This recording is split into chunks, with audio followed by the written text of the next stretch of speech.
Et salut à tous, c'est Lego Speed et aujourd'hui on se retrouve dans une nouvelle vidéo. Alors dans la dernière vidéo j'avais dit que je ferais une vidéo sur la famille de Lloyd, et bien la voici. Alors nous allons commencer par parler de Lloyd. Nous avons vu Lloyd en premier dans la saison 1, épisode 1. Il était habillé comme son père car il voulait devenir un seigneur des ténèbres plus tard. Donc voilà, comme son père il voulait être méchant, du coup voilà. Mais lors de l'épisode 3, les ninjas réussirent à l'attraper et à lui apprendre les petites bonnes manières. En gros, ils lui apprennent comment être gentil, tout ça. Puis il se faisait capturer par les serpents, parce qu'il s'avait déguisé pour suivre, savoir ce qu'ils allaient faire, les serpents, parce qu'il avait vu les serpents manigancer quelque chose. Donc voilà, il débuta son entraînement pour devenir le ninja vert. Il grandit dans la saison 1, juste à la fin de la saison 1. Il grandit jusqu'au jour où il devra combattre son père. Alors en fait, c'est pas vraiment son père qui l'a combattu, il a combattu Overlord qui posséda Lord Garmadon dans son corps. Du coup, en gros, il posséda. Du coup, Overlord combattu Lloyd, le ninja vert qui devena le ninja d'or, comme le premier maître du Spinjitzu. Du coup, il a pu invoquer le dragon d'or. Donc ensuite, après la bataille contre Overlord, tout le monde pensa que Overlord avait été détruit, qu'il était banni, qu'il était mort, tout ça, qu'il ne reviendrait plus jamais. Mais malheureusement, Overlord revient dans la saison suivante, dans la saison 3. Après la saison 2, il revient, mais sous forme numérique.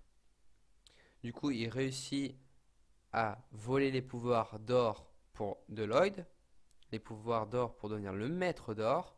Du coup, comme ça, Lloyd n'a plus ses pouvoirs d'or. Mais du coup, Lloyd, qui n'a plus ses pouvoirs d'or, ne peut pas le combattre.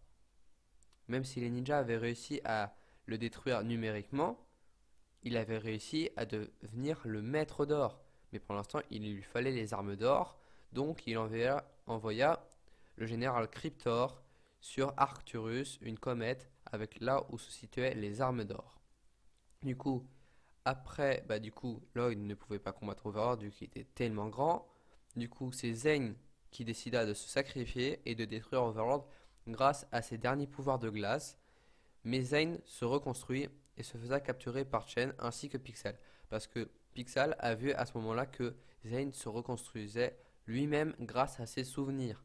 Et du coup, bah, Zane il revient et Pixel elle est contente à la fin de l'épisode, à la fin de la saison 3 sourit, mais à qui? Et après, Zane, il dit, sommes-nous compatibles maintenant? Et ben en fait, Zane est de retour à la fin de la saison 3. Donc voilà, il faut rester à la fin de la saison 3 pour voir ce moment-là. Parce qu'il y en a, ils disent, allez, c'est noir, tout ça, je quitte le truc. Et en fait, hop, Zane est de retour. Bah voilà. Donc on revient à Lloyd. Lloyd participa au tournoi des éléments qui n'était qu'un prétexte pour voler les pouvoirs. Parce que c'est grâce à ça que Chen a fait venir les ninjas sur son île, en échange à peu près de lui dire que Zane est sur l'île. Du coup, ils ont dû participer au tournoi des éléments, qui n'était qu'un prétexte pour voler les pouvoirs des maîtres élémentaires, pour que Chen et ses soldats se transforment en des anacondas. La guerre était perdue, mais Garmadon, son père, qui était Sensei Garmadon, se sacrifia et ouvra les portes du royaume maudit. Il invoqua les esprits des généraux Anaconda qui étaient bannis par Garmadon lui-même, Mistake, ou celle vous la connaissez là, vous l'avez vu dans la saison 8 et on la verra dans la saison 9, je ne spoil pas. Ensuite, il y avait bien évidemment Wu à ses côtés, son frère. Donc les généraux Anaconda bannissèrent l'armée de Chen, les faux Anaconda de Chen. Une fois la guerre terminée, bien évidemment, on dit ouais, tout ça c'est super. Garmadon a ouvert les portes du royaume maudit pour invoquer les généraux Anaconda. Hop, c'est bon, il n'y a plus de méchants, tout ça. Mais la guerre n'est pas terminée. Un fantôme réussit à s'échapper du royaume maudit quand il a ouvert les portes. Ils étaient grandes ouvertes. Aucun fantôme, à part un seul, a eu l'idée allez, je me casse, je sors dans le royaume de Ninjago. Et bien en fait, ce fantôme-là, c'est Moro. Vous le savez tous, c'est bien Moro, le maître du vent, qui n'était qu'un élève de Sensei Wu. Il voulait devenir le ninja vert au début, mais il n'a pas pu. Donc je ferai peut-être une vidéo sur Moro et je vous expliquerai de toute façon l'histoire de Moro. De toute façon, si vous voulez, vous tapez sur YouTube l'histoire de Moro. Voilà, le, le ninja vert, c'est vous voyez, hein. Voilà, et du coup, il n'est pas devenu le ninja vert. Du coup, il voulut libérer la très puissante, c'est ce qui se passa. Il libéra le royaume, la très puissante, avec le cristal du royaume. Comme ça, la très puissante passa dans le royaume de Ninjago. Moro réussit, mais la très puissante voulut plus d'âmes. Alors, à la fin de la saison 6, quand l'épisode 9 et 10 était en fait un seul épisode en deux parties, en fait, la très puissante, à la fin de l'épisode 10, elle voulut tuer, manger en fait plus de personnes, plus d'âmes. Du coup, voilà. Du coup, elle suiva le bateau qui était rempli plein de monde. Et en fait, au moment où elle arriva vers le gouffre profond, et ben en fait, elle tomba dans le gouffre parce que en fait, c'est comme un fantôme. Mais vu qu'elle a plein de fantômes, elle peut aller dans l'eau, vu qu'elle a à sa disposition quand même plein de fantômes. Du coup, au moment où elle n'avait plus pied, avec ses pieds en habitation, les espèces de bois, tout ça, et ben en fait, elle est tombée et elle se noya, et après, elle attira Moro avec le cristal du royaume. Mais le cristal du royaume, Moro donna à Senseiwu le cristal du royaume, comme ça, n'est pas perdu. Ensuite, du coup, les habitants de Styx bien évidemment, reconstruire Styx. Du coup, c'était quand même un peu bête, même si les habitants de Styx dans la saison 6, la saison suivante, en voulaient un peu aux ninjas d'avoir fait détruire la ville, mais ils y pouvaient rien, c'est Moro, il est venu s'installer là-bas pour invoquer la très puissante. Évidemment, c'est les ninjas, ils vont combattre là-bas.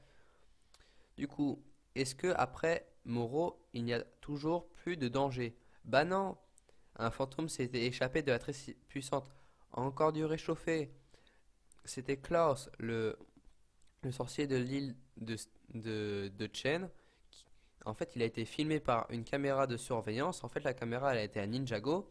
Et en fait, il avait acheté un billet pour Styx par le train. Du coup, il allait par le train et du coup, il s'est rendu à Styx. Klaus pensait trouver la théière de Natakan le Jin. Il la trouva non, naturellement. Il faisait ses trois souhaits, mais au moment où il faisait son troisième souhait, il s'est il avait souhaité, parce qu'au début, dans le deuxième souhait, il avait dit qu'il voulait redevenir mortel. Dans le premier, il avait demandé son livre des sortilèges qui avait été brûlé par les ninjas. Le deuxième, il avait dit qu'il voulait redevenir humain.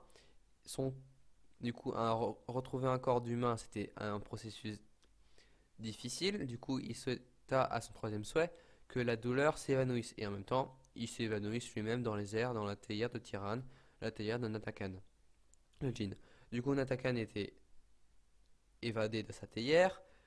Voilà, du coup, les ninjas dans la saison 6, à l'épisode, ils arrivent trop tard parce qu'ils étaient allés à un hôpital pour signer un plâtre d'un ninja qui n'est d'autre que le ninja violet. Parce que au moment de la saison 6, quand elle est sortie, il y a eu des théories. Alors, c'est qui le ninja violet, tout ça, machin? Est-ce que c'est un nouveau ninja? Non, c'est juste un gamin avec une tenue de violet. Et en fait, il a aidé les ninjas à fuir leurs fans parce que Kai avait posté que il était bien dans l'hôpital. Du coup, les fans de Kai, de Zane, de Jay, de Cole, de Nia, de Lloyd, bah, ils étaient devant l'hôpital et du coup, ils voulaient les rencontrer. Du coup, là. Donc ensuite, nous allons parler dernièrement du jour des âmes disparues et après on passera aux dernières saisons et après on aura fini. Donc ensuite, le jour des âmes disparues, bah, Yang, il a voulu ressusciter les esprits de tous les plus grands méchants de Ninjago. Bien évidemment, Samukai. Ensuite, Pitor qui n'était toujours en vie, du coup, sa statue n'a pas repris vie, mais lui, il était à ce moment-là dans le musée. Du coup, après, il y avait Kozu, Cryptor, Chen et Moro. Du coup, Samukai, il s'occupa de Jay. Ensuite, Peter il s'occupe de Lloyd et sa mère. C'est les derniers de la famille Garbazon. Ensuite, Kozu il s'occupa de Dareth, le ninja brun, le ninja marron, qu'on va voir dans la saison 9, je ne spoil pas trop. Voilà. Et après, il y avait Cryptor qui s'occupa de Zane. Ensuite, il y avait Chen qui s'occupa de Nia et Kai. Et pour finir, Moro qui alla vers euh, Maître Wu pour aider et pour l'informer que les ninjas avaient oublié une personne qui n'est d'autre que Cole. Cole qui était à ce moment-là un fantôme à partir de la saison 6 à cause du temple. Et du coup, Cole alla au temple et du coup, bah, en fait, il a cassé une fiole, un espèce de vase où enfermait les entités des méchants que Yang avait préparé. Et du coup, il lui fallait son sabre Yin-Yang pour casser ça. Et du coup, en fait, Cole, qui était un fantôme, bah, il a pu traverser le, le bloc où était mis son sabre. Et en fait, il l'a ramené à Yang parce qu'il l'avait manipulé, Yang, Cole. Du coup, il l'a ramené à peu près. J'espère que vous voyez ce que je veux dire parce qu'en fait, c'est Yang qui a manipulé Cole parce qu'il était triste à ce moment-là. Et du coup, il a pris son sabre, il l'a mis dans sa poche. Ils ont des grandes poches, les ninjas. Et du coup, à ce moment-là, Cole, il est revenu au temple de Liachitsu qui était dans les airs pendant le jour des indisparus. Hein, si vous voulez le voir pour Halloween, je vous le conseille hein, parce que ça fait repenser à Halloween quand il est sorti. Et du coup, comme ça, bah, il avait son sabre et du coup, il a cassé la fiole et voilà. Donc voilà pour le jour des disparus, un petit bref résumé. Ensuite, bah après, les méchants, bah, ils étaient tous bannis, ils se sont fait battre par les ninjas évidemment. Ce sont des anciens méchants contre les ninjas qui sont plus matures et qui ont de l'expérience. Ensuite, dans la saison 7, il y a eu les mains du temps. Les mains du temps qui avaient une armée et les vermillons avec les quatre lames du temps. J'avais fait une petite vidéo sur ça, je ne réexplique pas tout. De toute façon, dans cette vidéo-là, je vous remettrai les liens pour la vidéo que j'avais fait sur les mains du temps. Donc voilà. Ensuite, dans la saison 8, il y avait les fils de Garmadon. Donc voilà, Garmadon est devenu empereur, tout ça, je vous spoil pas trop. Après, de toute façon, il y a la saison 9 qui va sortir lundi. Le 29 octobre, lundi 29 octobre à 16h30. Et c'est confirmé, il y a l'épisode 1 et 2. Parce qu'on n'était pas sûr s'il y avait l'épisode 1 et 2. Cette fois, c'est sûr, il y a l'épisode 1 et 2. Et ensuite, dans la saison 9, qu'on va voir lundi, à partir de lundi, les chasseurs de dragons dans la saison 9. Et du coup, bah, il y aura dans la saison 9 les fils de Garmadon et les chasseurs de dragons.